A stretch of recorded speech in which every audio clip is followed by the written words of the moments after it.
मैं सबसे पहले आपको धन्यवाद देना चाहता हूँ धन्यवाद यहाँ पर आने के लिए। Thank you so much. क्योंकि जब से मैंने सीरीज शुरू करी है तब से हमारे कमेंट सेक्शन में कोई भी एक भी ऐसा वीडियो नहीं है जहां पर आपका नाम ना लिखा हो। कई बार मुझे ऐसा लगता है देख करके कमेंट सेक्शन को कि ये मैं अपने चैनल पे आया हूँ या आपके चैनल पे हूँ। मैं सोशल मीडिया पे बहुत कम एक्टिव रहता हूँ तो मुझे आइडिया नहीं था इस बात का, पर मैं थैंकफुल हूँ कि आपने बुलाया, इस लायक समझा कि मैं यहाँ पर आऊँ। सर प्यार बहुत करते हैं बच्चे आपको, मतलब इतना प्यार है जिसकी कोई हद नहीं है। मैं ठीक कह रहा हूँ गलत कह रहा हूँ? यस और नो? सो अब आप लोग जो चाहे जैसे चाहे इनसे क्वेश्चंस पूछ सकते हैं। सर लाइफ में जब भी कोई सिचुएशन आती है कि जिसमें दो रास्ते, एक प्रैक्टिकल और एक इमोशनल, तो बैलेंस आउट कैसे करना है? इमोशनल और प्रैक्टिकल में हमेशा विरोध नहीं होता है, कभी कभी साथ भी चल सकता है। और सिर्फ इमोशनल कुछ नहीं होता, सिर्फ प्रैक्टिकल कुछ नहीं होता, प्रोपोर्शन का डिफरेंस होता है। जब इमोशंस आपके दिमाग पर बहुत हावी हों तो फैसला करने से बचना चाहिए, स्पेशली बड़ा फैसला। छोटा तो ठीक है कि आपके दोस्त ने कहा कि दोस्त नहीं एक फिल्म देखेगा मेरे साथ, आप इमोशनल हो जाके देख ली फिल्म, क्या हो गया, कोई नुकसान नहीं होगा। पर कोई ये कहे कि तो मुझसे प्यार नहीं करते, शादी नहीं कर सकते मुझसे और हमने शादी कर ली, ये ठीक नहीं है। सिर्फ इमोशंस में आके बहुत बड़ा फैसला मत कीजिएगा, चाहे वो करियर का हो, चाहे पार्टनर का हो, चाहे कोई भी फैसला हो। प्रैक्टिकल इतना नहीं हो जाना है कि आप मशीन, रोबोट या पत्थर बन जाएं। क्योंकि आप कितने भी सक्सेसफुल हो, यदि आप इमोशनली सक्सेसफुल नहीं है, इमोशनली स्टेबल नहीं है, इमोशनली वेलबींग के स्टेट में नहीं है, तो आपकी सक्सेस किसी काम की नहीं है, एकदम मीनिंगलेस है। So the success in totality needs emotional happiness, emotional stability as well. इसलिए इमोशंस को खारिज करके जिएंगे तो शायद कुछ अचीवमेंट्स बड़ी हो जाएं, पर वो किसी काम की नहीं है। केवल इमोशंस पे चलेंगे तो हो सकता है कि अचीवमेंट जिंदगी में ज्यादा हो ना पाए। तो बैलेंस की बात है। और सबसे अच्छा तरीका है, जब बहुत इमोशंस हो, इंटेंसिटी बहुत ज्यादा हो, सिर्फ एक तरीका मैं जो अपनाता हूं, उस क्षण में फैसला नहीं करना है। कुछ भी हो, कोई कितना भी प्रेशराइज करे, सिर्फ इतना बोलिए कि मैं 24 घंटे बाद बताऊंगा आपको, थोड़ा सोचूंगा इस बारे में। और यदि आपने उस मोमेंट से खुद को बाहर निकाल लिया तो फिर आप डिटैच होकर देख पाएंगे और थोड़ा सा प्रैक्टिकल एलिमेंट भी रहे, इमोशनल एलिमेंट भी रहे, वो फैसले सबसे अच्छे रहेंगे लाइफ के लिए। मैं आपको एग्जांपल से बात समझाता हूँ। ऐसे लोग जो तैयारी कर रहे थे, अफेयर में थे, एक का सिलेक्शन हो गया, अब उसके सामने क्राइसिस ये है, स्पेशली किसी लड़की का हो गया, लड़के का नहीं हुआ। अब हमारी सोसाइटी में ना, लड़की ऊंचे पद पे हो, लड़का ना सफल हुआ हो तो बड़ा मुश्किल है सोसाइटी में, उनको शायद दिक्कत नहीं है। अब वो लड़की प्रैक्टिकल नहीं है कि मैं तुमसे शादी करूं, ये कह के अगर हट जाती है और शादी करती है किसी ऐसे व्यक्ति से जो बहुत सफल है। I know many such people personally, मैं नाम नहीं बोल सकता किसी का। मैंने जनरली पाया है कि वो लोग लाइफ में बहुत फ्रस्ट्रेशन में रहे बाद में, क्योंकि सफलता के नाम पर, प्रैक्टिकल होने के नाम पे ऐसे व्यक्ति को चुना जिसके साथ वो रह नहीं सकते ठीक से। और मैं ऐसे कई लोगों को जानता हूं जो IAS बने, IPS बने, जिनको करोड़ों रुपए के दहेज के ऑफर्स आए, साफ ठुकरा के कहा कि मैं जिंदगी एक ही व्यक्ति के साथ गुजार सकता हूं जो मेरे साथ है, और हैं, बहुत खुश हैं। अब कोई कह सकता है उनके परिवार में कि इसने प्रैक्टिकल फैसला नहीं किया, इमोशनल फैसला किया, पर अल्टीमेटली किसी चीज की वैल्यू क्या है? आपकी लाइफ बेहतर हो। यूट्यूब पे जिसके 1 लाख भी सब्सक्राइबर्स होते हैं वो मोनेटाइज करता है, 1 लाख क्या जब मिनिमम हो सकता है, खूब पैसा कमाते हैं, ब्रांड प्रमोशन करते हैं, साबुन तेल बेचते हैं बीच बीच में। आपका चैनल तो शायद देश में सबसे बड़ा चैनल है, आप चाहें तो कितना नहीं कमा लेंगे। मुझे कुछ दिन पहले एक एजेंसी के लोग मिले जिन्होंने बताया कि इनकी जैसी ख्याति है उस लेवल पर महीने में कोई 5-10 करोड़ भी कमाना चाहे तो कमा सकता है आराम से इस यूट्यूब चैनल से। तो मैंने पूछा कि वो कौन सी चीज है जो आपको इतना मजबूत बनाती है कि आप नहीं इस रास्ते पर जाते, मैं वो जानने में इंटरेस्टेड हूँ। तो 10 मिनट की बात के बाद मैं समझ में आ गया, क्योंकि अल्टीमेटली अगर मैं अपनी वैल्यू के खिलाफ चला गया तो खुश कैसे हो जाऊंगा? पैसा मुझे कैसे खुशी देगा जब मैं ही नहीं रहा, तो खुशी किस बात की? इसलिए इतना प्रैक्टिकल मत होना कि अपनी माँ के, पिता के, भाई बहन, दोस्त, जो प्रेमी प्रेमिका है, उनके इमोशंस के साथ खेलने लगो। इतना प्रैक्टिकल कभी मत होना, इतना इमोशनल मत होना कोई आपको बेवकूफ़ बना सके, बात बात पर बेवकूफ़ बनाता रहे। और बैलेंस जिंदगी जो है ना, वो मध्य मार्ग में है, जिंदगी एक्सट्रीम पे नहीं है, मध्य में है। तो प्रैक्टिकल और इमोशन का बैलेंस रखिए, लाइफ बढ़िया होगी।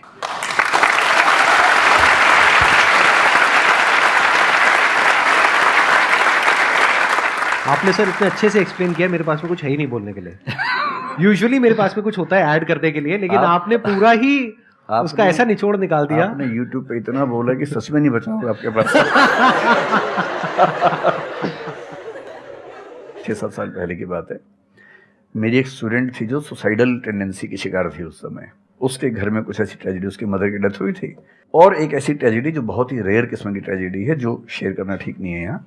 तो वो मेरे पास आई और मुझे लगा कि आज मैं पहली बार किसी ऐसे व्यक्ति से बात करूं जो डिप्रेशन में है और सुसाइड कर सकता है अगले 1-2 दिन के अंदर अंदर। अब मैं परेशान था कि मैं कैसे मैनेज करूं, और मुझे मोटिवेशन की ऐसी जानकारी उस समय तो बिल्कुल नहीं थी, बाद में थोड़ा बहुत पढ़ा। तो मैंने उससे कहा कि अच्छा तुम घर जाओ, मैं कुछ देखता हूँ। फिर मैं घर गया, नेट पे सर्च करना शुरू किया। करते करते मुझे आपका एक वीडियो मिल गया, अनस्टॉपेबल, शायद कुछ आपने एक वो बनाया था उस समय। तो मैंने वो थोड़ा सा देखा, 10 मिनट का। मुझे लगा कि ये जो है ना, ये इंजेक्शन है किसी मतलब डिप्रेस्ड व्यक्ति को तुरंत मोटिवेट करने के लिए। तो मुझे ध्यान है कि मैंने उसको वीडियो का लिंक भेजा। मैंने कहा देखो, जिंदगी अपने रास्ते पे चलेगी, ठीक हो जाएगी। जब जब मूड ऐसा हो, बहुत डिप्रेसिंग हो, सुसाइडल मन करे, उस समय वीडियो देखना ध्यान से, और कम से कम उस बुरे फेज से बाहर निकल जाओगी। और फिर मैंने वो वीडियो अपने फैमिली में भी 2-3 बच्चों को भेजा, जो बच्चे उस क्राइसिस में होते थे। तो मैं बहुत थैंकफुल हूँ उन सब बच्चों की जान बचाने में। क्या बात कर बड़ी भूमिका है। Thank you so much sir, it means a lot to me. ये तो आपने बहुत बड़ी बात कह दी सर, मेरे लिए बहुत बड़ी बात है ये। नहीं, कई बच्चों की जान बचाई होगी आपने जरूर। जो वो एक मोमेंट होता है, उस मोमेंट में कोई बचा ले तो लोग बच जाते हैं, वो मोमेंट क्रॉस हो जाए तो फिर चीजें बिगड़ जाती हैं। हेलो सर, नमस्ते। नमस्ते सर, बोथ ऑफ यू, मैं हमेशा से आप दोनों की बहुत फैन रही हूँ। मुझे बस ऐसा लग रहा है कि मैं सपना देख रही हूँ, मेरे लिए रियलिटी नहीं है। मुझे बस आपसे ये जानना, मैं हर मतलब एवरी डे 8 से 10 आवर में पढ़ाई करती हूँ, बट मुझे कभी कभी बहुत डिमोटिवेशन आ जाता है कि होगा नहीं होगा, क्या होगा पता नहीं। देखिए, डिमोटिवेशन अगर आपको दिन भर में 1 घंटे आता है। नहीं सर, ऑलमोस्ट टाइम पढ़ाई करने के बाद 2-3-4 दिन के बाद ही होता है, कंटिन्यूअसली नहीं होता। अगर महीने में 4-5 बार आता है और 1-1 दिन के लिए आता है, तो इसका मतलब आप एकदम ठीक हैं।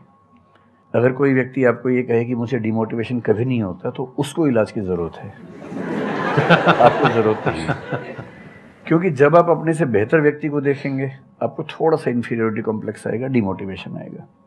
जब आप अपने से कमज़ोर को देखेंगे, आपको सुपीरियरिटी कॉम्प्लेक्स आएगा, थोड़ा सा मोटिवेशन ज़्यादा हो जाएगा। जिस दिन टारगेट पूरा हो जाएगा, मोटिवेशन आ जाएगा। जिस दिन टारगेट पूरा नहीं होगा, डिमोटिवेशन आएगा। जिस दिन टेस्ट में आपके मार्क्स अच्छे आएंगे, आप मोटिवेशन के साथ लौटेंगे। जिस दिन खराब आएंगे, डिमोटिवेशन होगा। लेकिन ध्यान रखिए, जिस दिन आप मोटिवेटेड हैं, उस दिन आप वजह बन गए कईयों के डिमोटिवेशन की। लगातार मोटिवेटेड होना एक मेंटल इलनेस की निशानी है, और लगातार डीमोटिवेटेड होना डिप्रेशन की निशानी। इन दोनों से बचना है। तो डीमोटिवेशन की बहुत हाइप है, इतनी हाइप की ज़रूरत नहीं है। थोड़ा बहुत हो, एंजॉय कीजिए उसको।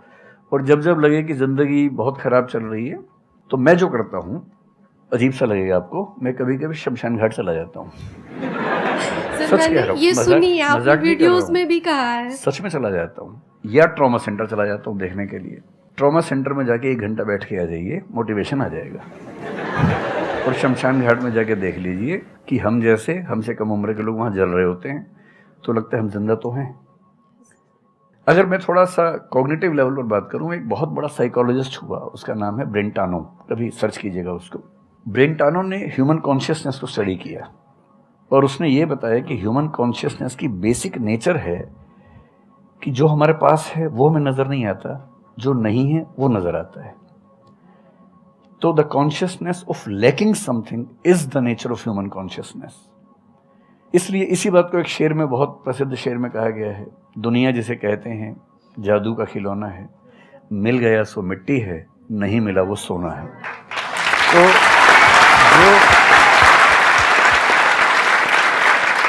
तो जो आपको नहीं मिलेगा ना, हमेशा बड़ा होकर दिखेगा, जो मिलेगा छोटा हो जाएगा। तो ईमानदारी इसमें है कि जब जब डिमोटिवेशन और डिप्रेशन हो, एक कागज़ लेके बैठ जाइए और एक तरफ लिखिए, मेरी ज़िंदगी में ऐसा क्या क्या है जो दूसरों के पास नहीं है। पेज भर जाएगा पूरा।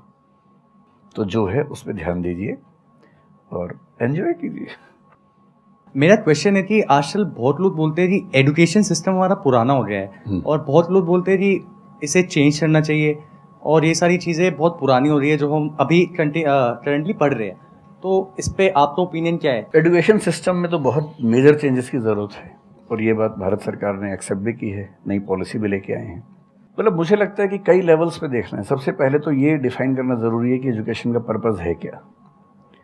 क्या पर्पज़ केवल नौकरी लेना है, एक जॉब मिल जाए, वही पर्पज़ है? मैं उससे एग्री नहीं करता हूँ। मेरी राय में एजुकेशन का बेसिक पर्पज़ है कि एक होमो सेपियंस एक इंसान बन जाए, सोचना आ जाए, उसको समझना आ जाए। कोई राजनेता या धर्मगुरु उसको गधा ना बना सके, बेवकूफ़ ना बना सके। उसे इतनी समझ हो कि वो चीज़ों को फैक्चुअली, ऑब्जेक्टिवली समझ सके, तर्क कर सके, बहस कर सके, और अगर तर्क और बहस में सामने के तर्क ठीक हैं तो उनको एक्सेप्ट भी कर सके, इतना विनम्र भी रहे। बेसिकली पर्सनैलिटी ग्रूमिंग का प्रोसेस एजुकेशन है, वो केवल नौकरी का मामला नहीं है। पहली गलती तब होती है जब हम उसको केवल नौकरी का मामला मान लेते हैं। मतलब नौकरी ज़रूरी है, ऐसा नहीं कि ज़रूरी नहीं है, लेकिन वो सिर्फ वो उसका पर्पज़ नहीं होना चाहिए। सेकेंडली, कई ऐसी चीज़ें, जैसे अगर बहुत विस्तार में तो नहीं जा सकते, जैसे एक बहुत छोटी बात है सेक्स एजुकेशन हमारी सोसाइटी में। ये इतनी ज़रूरी चीज़ है। स्कूल में जो एडोलेसेंस की एज के लोग हैं, 12, 13, 14 की एज के लोग हैं, उनको वो सब चीज़ें बताएं ताकि गलत सोर्सेज से इंफॉर्मेशन ना मिले, कोई गलती ना कर बैठें। हेल्थ एजुकेशन के रूप में हो, उनको सारी चीज़ें पता हो, ठीक हाथों से पता हो, ठीक तरीके से पता हो।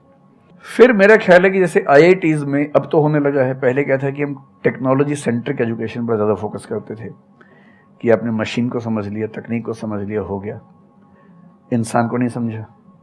टेक्नोलॉजी पढ़ने वाले लोग समाज और इंसान से एकदम कटे हुए थे। अब तो ह्यूमैनिटीज़ के कुछ सब्जेक्ट्स पढ़ाने की परंपरा शुरू हो गई है।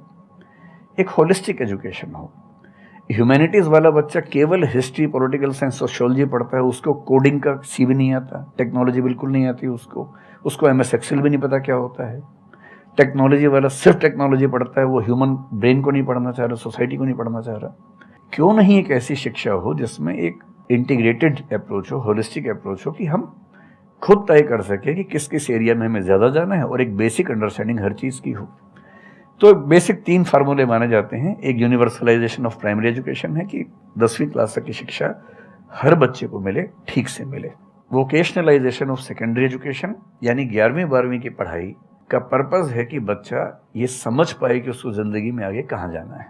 और फिर जो हायर एजुकेशन है वो सबको करने की ज़रूरत नहीं होनी चाहिए, वो शौक पूरा करने के लिए नहीं है, वो शादी का वेटिंग रूम नहीं है, वो उसके लिए है जिसको सच में आगे पढ़ना है, वो उतना पढ़े, सब्जेक्ट चूज़ करे और फिर उसमें गहराई से रिसर्च करे ताकि डेवलपमेंट के रास्ते पर अब बढ़ें। हम एजुकेशन के मामले में बहुत बुरी स्थिति में हैं।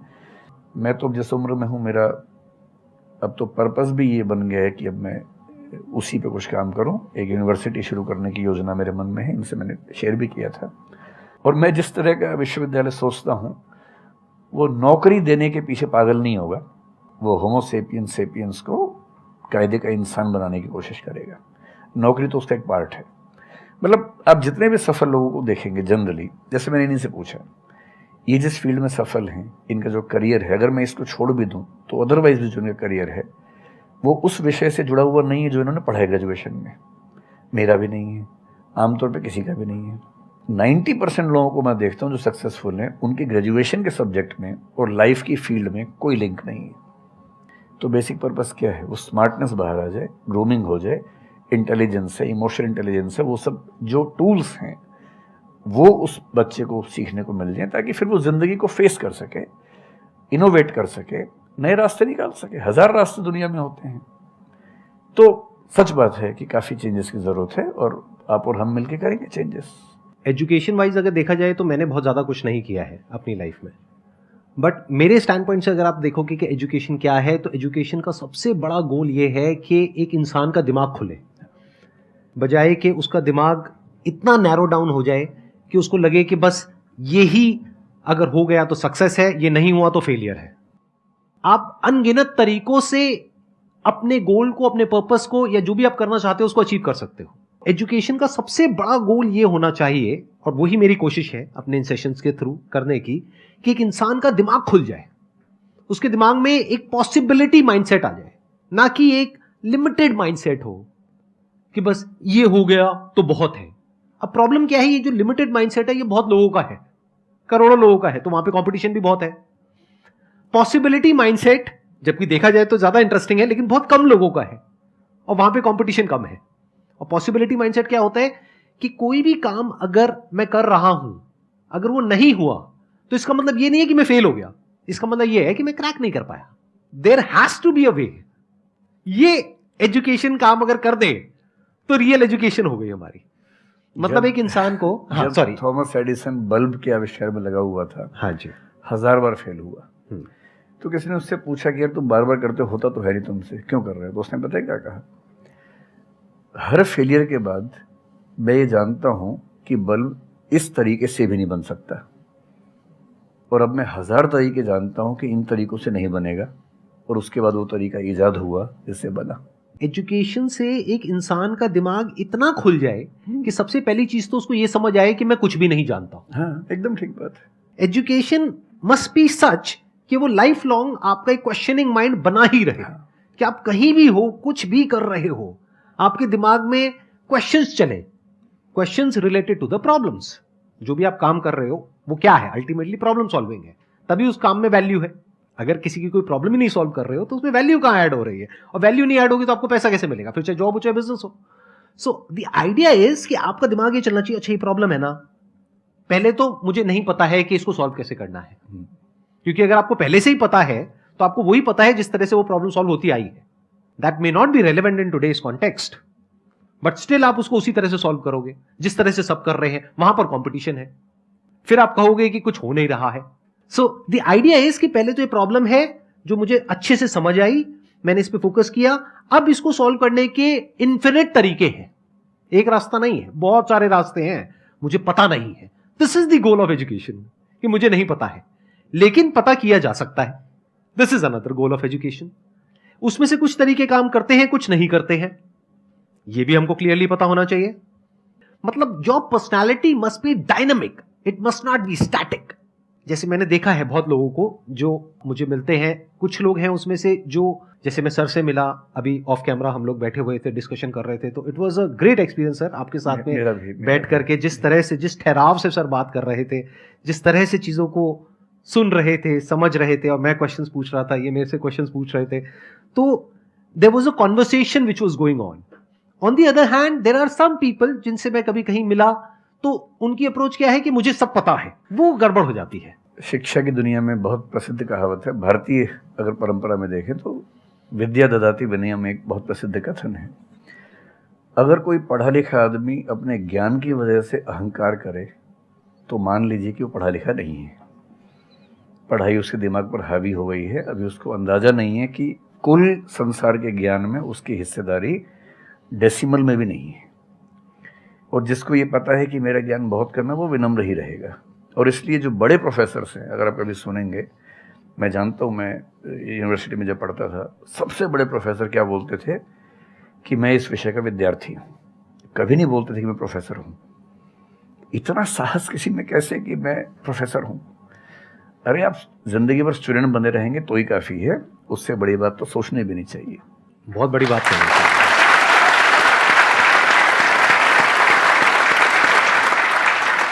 मतलब कि एजुकेशन का गोल आपको प्रोफेसर बनाना नहीं है, आपको स्टूडेंट बनाना है। हाँ। अगर सर की बात को आगे एक्सटेंड किया जाए, एकदम सही बात। एक लाइफ लॉन्ग स्टूडेंट, कि आप सीखते चले जा रहे हो, सबसे, जिससे मिल रहे हो, लोगों से सीख रहे हो, सिचुएशन से सीख रहे हो, अपनी लाइफ के अच्छे एक्सपीरियंसेस से सीख रहे हो, बुरे से सीख रहे हो। जैसे मैंने देखा है, जब भी यहाँ पे कोई क्वेश्चंस पूछते हैं ना, सबके क्वेश्चंस एक ही होते हैं, सर सक्सेसफुल कैसे हो। कभी मैंने आज तक ये क्वेश्चन नहीं सुना किसी का भी जो इससे बड़ा क्वेश्चन है, जो आप रिलेट कर जाएंगे कि सर सक्सेस हमारा दिमाग खराब किस तरीके से करती है, या सक्सेस का क्या माइनस पॉइंट है। सही बात। सक्सेसफुल होने से बड़ा है मीनिंगफुल होना, सार्थक होना। सफल होना छोटी बात है, सार्थक होना ज़्यादा बड़ी बात है। सर मेरा क्वेश्चन ये है कि लाइफ में बहुत सारे सर्कमस्टांसेस आते हैं जहाँ पे मतलब हमें ये लगता है, बहुत सारे नेगेटिव थॉट्स आते हैं कि मतलब आगे कैसे बढ़ें, how to get rid of fear of failure. Sir कैसे हम इसको हैंडल करें? अगर हम कोई किसी चीज़ को शुरू करना चाहते हैं सर, तो हमारे दिमाग में बहुत सारे नेगेटिव थॉट्स चलते रहते हैं, हो पाएगा नहीं हो पाएगा, बहुत तरह के नेगेटिव क्वेश्चंस आते रहते हैं सर, तो इसको कैसे हैंडल करना है सर इस सिचुएशन को? फियर ऑफ फेलियर थोड़ा सा ठीक भी है, ये हमें रोकता है उन दिशाओं में जाने से जहाँ हमें जाना भी नहीं चाहिए। जैसे मान लीजिए मैं सोचूं कि मैं फुटबॉल प्लेयर बन जाऊं, मुझे पता है कि नहीं बन पाऊंगा, मेरी फिटनेस वैसी नहीं है, तो मुझे ये फियर रोक लेगा, ठीक बात है। है ना। ये ज़रूरी नहीं है कि आप दुनिया में हर चीज़ के लिए ठीक हो। हर किसी का एक पैकेज है, हर किसी का जो एट्रीब्यूट्स हैं या वर्च्यूज़ हैं उन सब का एक पैकेज है। We can be good at few things, we can be best at maybe one thing, we can not be best at everything. तो ये बहुत ज़रूरी है कि अपने एप्टीट्यूड को देख के हम सिलेक्शन करें कि हमें कहाँ जाना चाहिए। ठीक है, अगर सिलेक्शन कर लिया है तो फिर फियर ऑफ फेलियर होने की वजह ये है कि या तो आप जो कंपटीशन है उस पर ज़्यादा फोकस कर रहे हैं, अपनी स्ट्रेंथ पे कम फोकस कर रहे हैं। मेरे ख्याल से स्ट्रेंथ पे फोकस करना, कुछ अच्छे लोगों की कंपनी में रहना जो थोड़ा सा मोटिवेट करते हों, अच्छे दोस्त हों, लगातार मनहूस टाइप की बात ना करते हों, ऐसे लोगों के साथ रहना, कुछ रिक्रिएशनल एक्टिविटीज़ उससे बाहर निकल के थोड़ा खेलना कूदना, मतलब फिजिकली फिट रहना, वो सब रहेगा तो हार्मोन्स जो हमारे दिमाग में आते हैं उससे, फिजिकल एक्टिविटी से, जो एंडोर्फिन्स वगैरह हैं, हैप्पी हार्मोन्स हैं, डोपामाइन वगैरह है, वो रिलीज होते रहें तो हम वैसे भी बहुत फियर से बचे रहते हैं। और अंत में मेरा तरीका ये है कि अगर मैं कुछ नहीं करूँगा तो फेल होना तय है, करूँगा तो चांस है कि फेल होऊंगा या पास हो जाऊँगा, तो नहीं करने में तो तय है कि फेल हो गया, तो क्यों नहीं चांस ले लेते हैं। और एक जगह फेल होऊंगा तो तय मान के चलिए कि दूसरी जगह मेरे फेल होने के चांस कम होगा, क्योंकि मुझे एक एक्सपीरियंस है प्रयास करने का और फेल होने का, और वो एक्सपीरियंस किसी ना किसी क्वांटिटी में हर फील्ड में काम आता है, मैच्योरिटी आपके अंदर आती है। और मैं एक शेर अक्सर यूज़ करता हूँ, बहुत बहुत प्रिय शेर मुझे है, और मुझे सच में लगता है कि ज़िंदगी को जीना बहुत आसान काम है, मुश्किल काम नहीं है। असली बात है कि आप प्रयोग करें, कोशिश करें, और हार जाएं तो दूसरी कोशिश करें। और मैं इसीलिए एक लाइन हमेशा बोलता हूँ, क्यों डरे, ज़िंदगी में क्या होगा, कुछ ना होगा तो तजुर्बा होगा।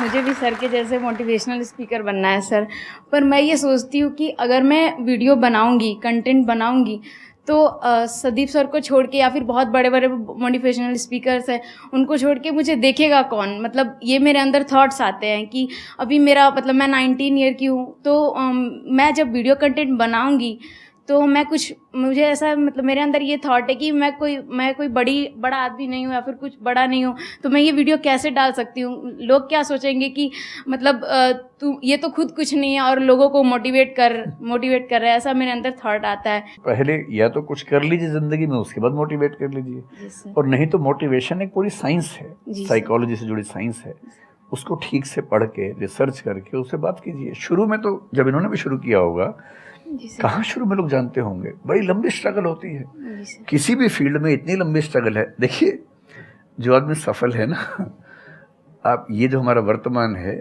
ये ऐसे ही नहीं बन गया है। हर सफल आदमी का एक बहुत लंबा अतीत होता है जिस पर नज़र किसी की नहीं होती है।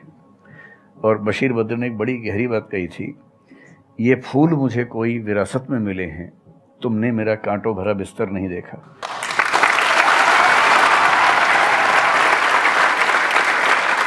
कितने साल तक ये लहूलुहान हुए होंगे, रोज छिला होगा शरीर, तब जाके लोगों ने पहचानना शुरू किया होगा। लगातार काम करने से, जिसको कंसिस्टेंसी कहते हैं, परसिवरेंस कहते हैं, बात बनती है, आपकी भी बनेगी।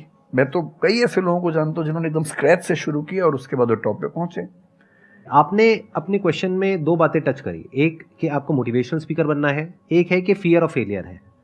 एक तो ये फियर ऑफ फेलियर को हटाइए, अगर आपको मोटिवेशनल स्पीकर बनना है तो अपने माइंडसेट को रखिए एक्सपेरिमेंटल माइंडसेट। आप ये समझिए life is like an experiment. एक साइंटिस्ट का माइंड कैसा होता है, वो ये थोड़ी ना सोचता है कि मैंने ये एक्सपेरिमेंट किया, ये फेल हो गया तो क्या होगा। उसको पता है failure is the part of success. जब तक 20-30 बार, 50 बार, 100 बार कोई एक्सपेरिमेंट फेल नहीं हुआ, इसका मतलब वो कुछ नया ट्राई नहीं कर रहा, इसका मतलब वो तो रिपीट कर रहा है। जैसे स्कूल में बच्चे करते हैं लेबोरेटरी में, कि बुक में देखा बस उसको कॉपी किया, तो दोनों में फर्क हो गया ना। एक है कुछ नया डिस्कवर करना, कुछ नया क्रिएट करना, एक है जो क्रिएट हो चुका है उसको रिपीट करना। तो you are talking about becoming a motivational speaker. तो अगर आप मेरे जैसे बनेंगे तो कोई क्यों देखेगा आपको, आपको तो अपने जैसा बनना पड़ेगा ना। तो अब उसमें क्या करना पड़ेगा, अब आपको क्या पता कि आपके अंदर ऐसा क्या है जिसको लोग देखना चाहें। उसके लिए तो एक्सपेरिमेंट करना पड़ेगा, ट्राई करना पड़ेगा। एक तरह से आप वीडियो बना के डालोगे, कोई नहीं देखेगा, दूसरी तरह से बना के डालोगे, कोई नहीं देखेगा, फिर तीसरी तरह से, फिर चौथी तरह से। हो सकता है 6 महीने बाद, 1 साल बाद, 2 साल बाद जा करके कहीं थोड़ा सा कुछ ऐसा क्लिक हो जाए जो हो सकता है आपको लग रहा था कि शायद ये नहीं होगा और वो क्लिक हो जाए। बट ये सब होता उसी के साथ में जो कुछ कर रहा होता है, जो कुछ ट्राई करता है। जैसे ट्राई करोगे तो हो सकता है हो जाए, नहीं करोगे तो पक्का है नहीं होगा, जैसा अभी सर ने थोड़ी देर पहले कहा था।